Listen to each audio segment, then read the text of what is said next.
Slow dance on cloud, dream coaster, money machine smoker. Rope a bitch for the night, not a loper. You cobra, sound like no shaft and Copa.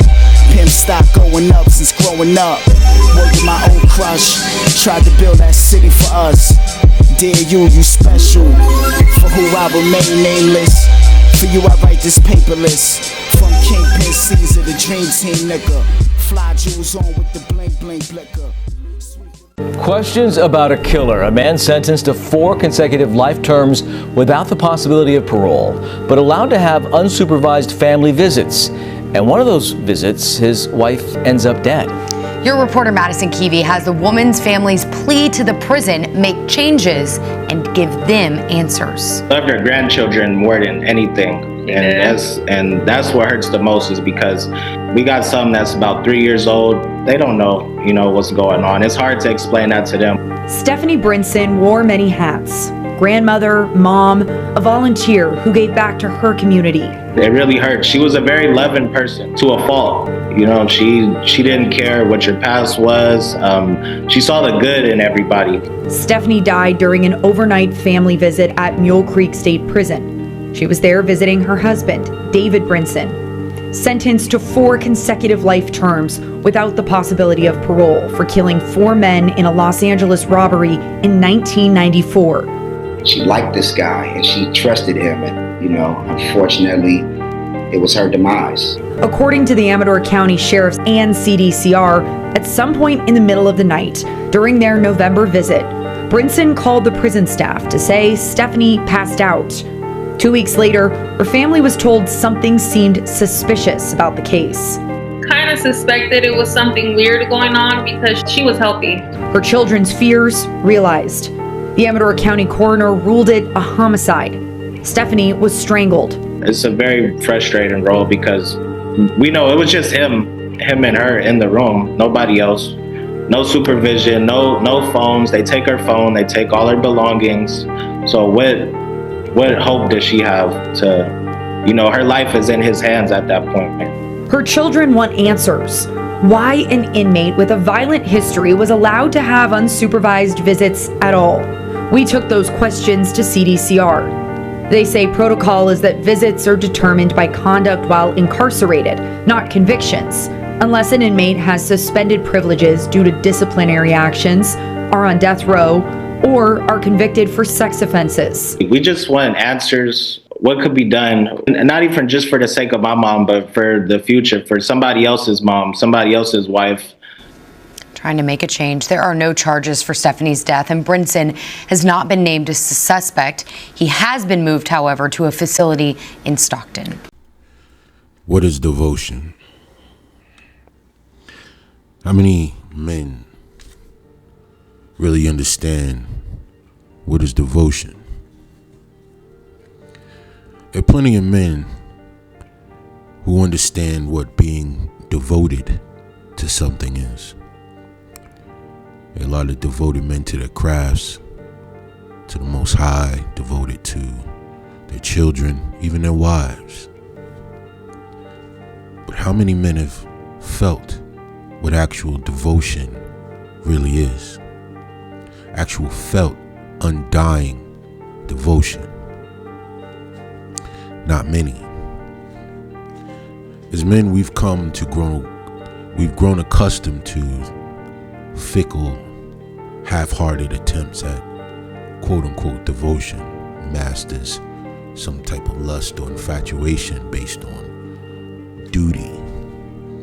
But a lot of men really don't know what it's like to have true devotion from the opposite sex.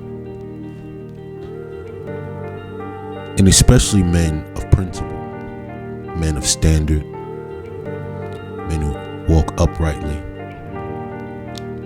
They never really had it, especially in the so-called black community. A lot of men do not know what true devotion is. I'm talking about 100%. 100% devotion. I'm talking about good brothers that don't know anything about this. They've never felt it. They don't even know. All they know it is by word, not by action. But there's a group of men in the community who understand devotion. Now, if you want to hear more about that, on my Patreon channel, I got a video called True Devotion, where I broke down a particular news story, something like this. And if you want to subscribe to my Patreon channel, it's probably at almost 400 or 500 videos on there. More hours of content than you can probably watch in a couple of years. And you're welcome to join for the price of a cup of coffee. We welcome you as a community of thinking men.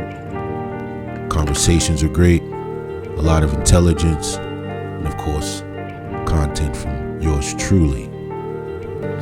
I'll leave the link in the description, but let's proceed on. There's a certain demographic of men who truly know what devotion is. The group of the deplorables, the men of the streets, the night wanderers, the prisoners, the jailbirds, the killers, the drug dealers, the robbers, the thieves, even some of the GRAPES words. There are a group of men who, and don't forget the scammers, of course, don't forget the scammers. There are certain groups of men that it seems to be based on their level of wickedness, their level of devotion from women is multiplied. We've seen it all our lives. I remember being younger and coming out of school when I was a young guy and seeing the girls from my school being picked up by the local drug dealers and gangsters. They were so proud and happy to be running with them dudes. A lot of them girls ended up pregnant by those guys. Some of them did prison sentences, had their children, went on trips to jails. Even some of them got 86'd, got unalived because of the lifestyle of their boyfriend. They got caught up. This has been happening in the black community for decades. See, once the criminal was raised as the standard, the golden standard for black men, women gravitated towards that from whatever being propagated in the media. That's who they would love to date. And those men would be chased around the neighborhoods and loved dearly. And it's ever since the 80s, we can go back to the drug dealer eras in the 80s and the big and the rich porters and all of those guys. I remember these guys having all of these girlfriends. Even in my neighborhood, all the women would fight over these men in the streets. They would fight and break their bangle earrings, pop jewelry, fight in the middle of the boulevard just because the local drug dealer had his fill of women, no shortage of. This has been going on for a long time. And you can see countless stories and news stories of local drug dealers' houses being raided for drug robberies and everyone being killed and murdered and unalived. I hope I can't even talk on this goofy platform, but and everyone in the house, including the girlfriends, because of their devotion. Women getting caught with drugs and being presented with long jail sentences and still staying the course, being devoted.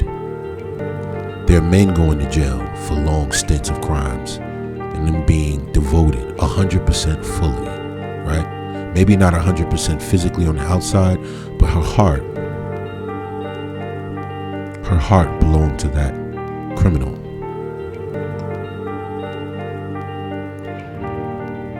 They even cost them their lives. These women would be abused, cheated on, even worse. And until the point of losing her life, she would be devoted to these men. And it's quite interesting. All of the standards they present, all of the do's and don'ts, and what you bring to the tables that they present to your everyday, hardworking black man, it doesn't apply to the degenerate. It doesn't apply to the thug. He can have absolutely nothing, not even have his freedom, and that's still good enough. But you need to have $150,000 yearly, a home, a car, be as tall as Kevin Durant,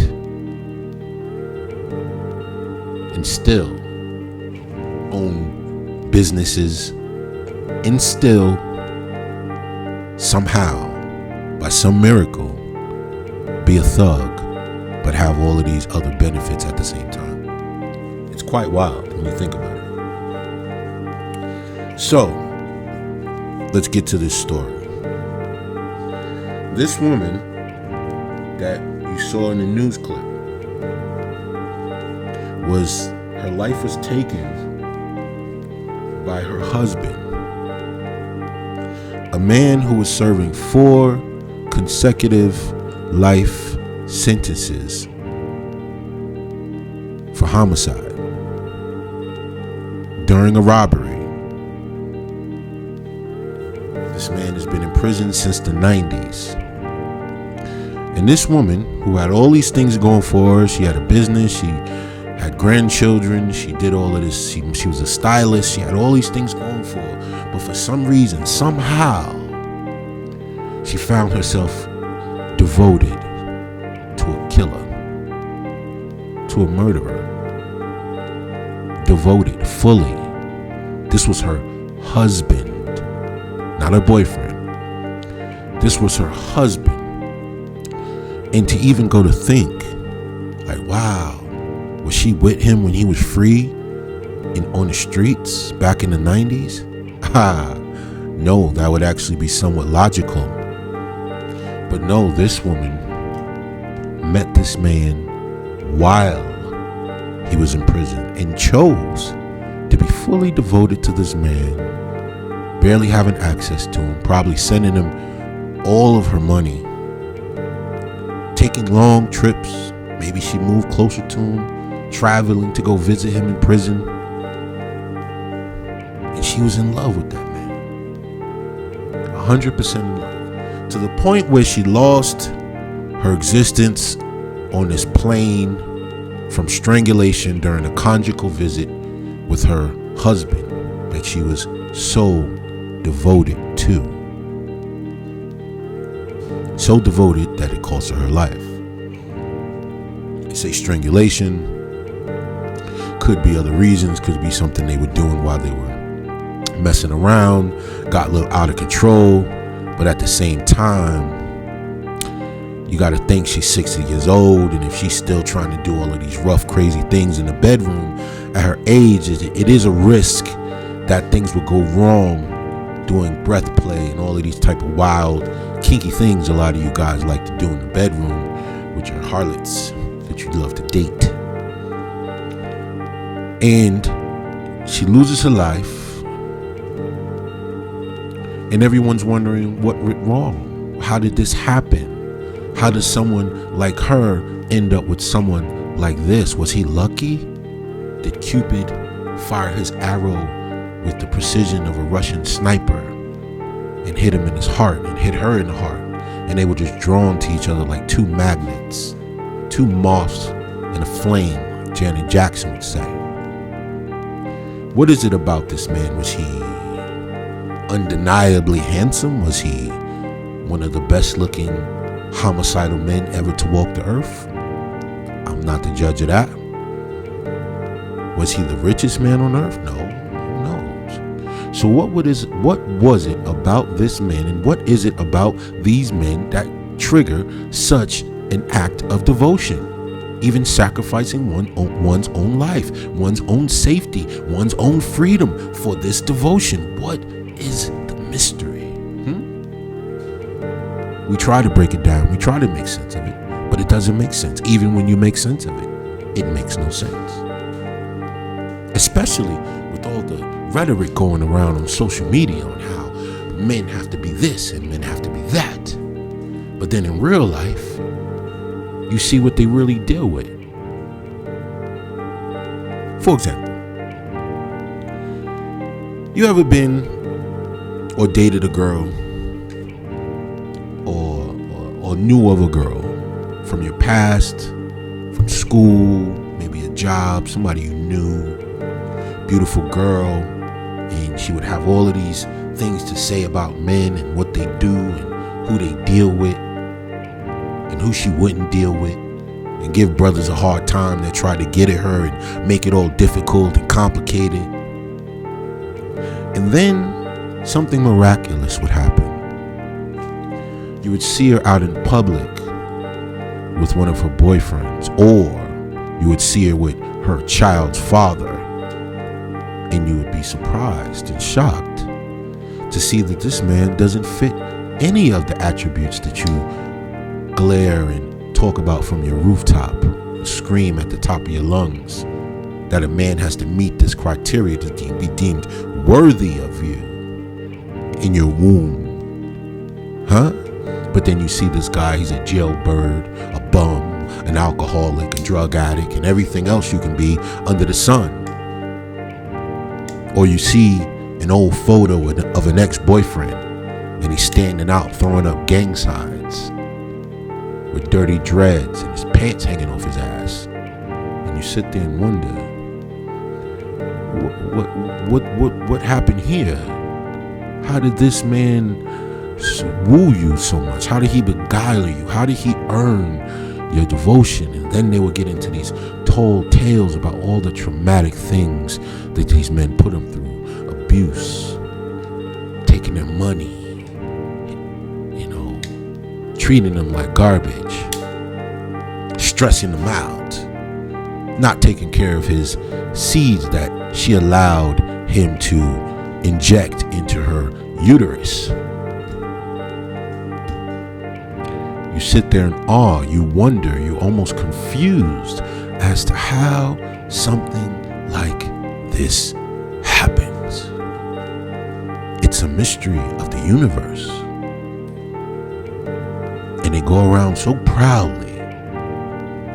But I think the reason that these men are at the forefront, they're the top choice, because it's either you or a low-level Brad. It's either the thug or the low-level Brad. But you have to be perfection personified. It's quite interesting. But I always had a theory. Maybe it's something spiritual, something demonic. Harlot energy is drawn to violent men, because that's what a lot of women have become. The energy of the harlot is attracted to the energy equal to hers, or someone who she identifies with. Because if a lot of women, their wickedness of choice is whoredom, right? Because a lot of women don't have the power to be as violent as a man. So they choose these men by proxy, because if she was a man, she'd be like him. But she's only going for her default wickedness, which is whoredom. But the equal to that is the street dude, the degenerate, the violent homicidal maniac, the scammer, the thief. That's her counterpart. That's her other half. Any hardworking man who stands on principles, follows the Most High, stays out of trouble, and does the right thing in life, he is diametrically opposed to whatever her spirit is drawn to. See, behind the beauty, there's a beast. And a lot of men refuse to see that beast because they're blinded by that beauty. But if she wasn't a beautiful woman, and she wasn't attractive, even if she's not that attractive, what's inside is equal to that savage. So they're drawn to one another. Her devotion is like she's found her counterpart, her soulmate. I mean, what else could it be? I mean, the harlot, the ghetto tramp, the wayward woman of the black community, her soulmate is the degenerate. They're meant for each other. They're almost made for each other. They were raised by the same person.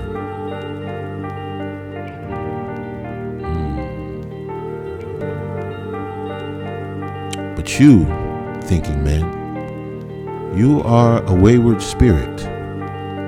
You are a black sheep. You are the unidentified. You are the invisible to this group of barren souls. You are unseen. You are undesired. Devotion. Most men don't even know what that is. They never felt it. They never experienced it. They don't know. They just get words that are fickle and fake, like love. A word that is conditional, breakable. But something about devotion is different. Devotion is deeper. It's internal, eternal. And a lot of brothers don't even know what that feels like. But there are plenty of men in graves and in jails and prisons that have devotion coming to them right now. She waits up by the phone for his collect calls. She visits every chance she gets. She sends him a percentage of a check. She literally tithes to this man. She worships him. He's her God.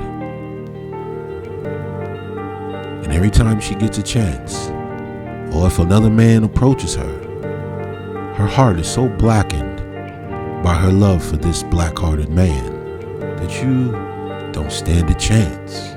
You might as well not even exist.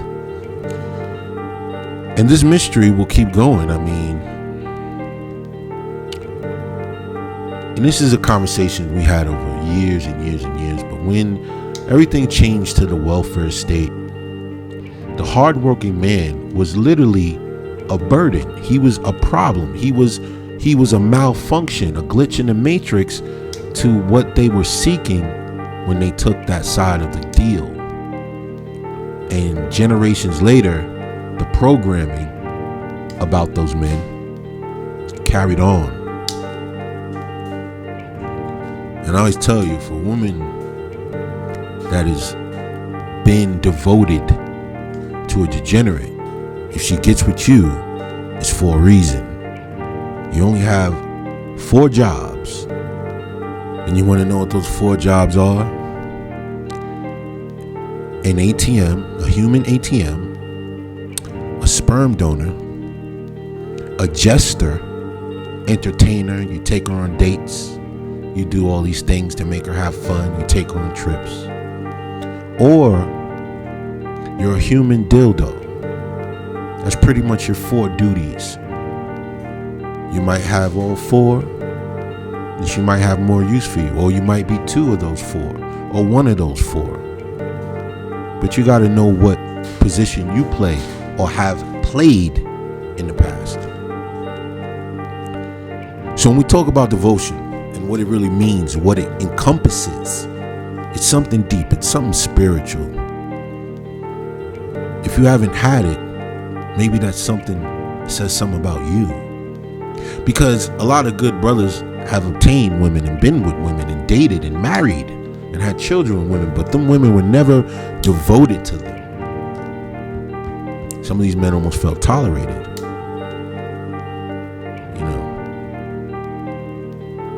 But they didn't feel devotion. These men stood in front of their families and said vows to women who were never truly devoted to them. They didn't have her devotion even after she said those vows before God. These men didn't have devotion. They just played a part. That's it. Now, I know this is harsh and maybe a little dark, but when I see stories like this one, it makes me wonder, like, is there something we're not catching? Is something we're missing? We've been around the block. I'm not new to this. I'm true to this. So I'm just going to tell you what I think, and I would love to hear what you think in the comments. What is devotion? And what man gets devotion? And have you ever had a woman devoted to you, thinking man? I love to hear what you have to say. Once again, this is the Thinking Man's Templar, the place where we say one life of freedom outweighs a life of subjugation, and where the soldiers can come in from the war, remove their armor, drop their swords, and have conversations with like-minded men. And indeed, gentlemen, once again, I'm at your service, dispelling the lies and offering a little bit of truth in a world full of madness and psychos. And just an update, again, if you would like more frequent and consistent content from me, please feel free to join my Patreon. For the price of a cup of coffee, you can have access to some of the best content YouTube has to offer. Hands down. I hope you brothers be safe, walk with the Most High, and as always, cover your six. Peace.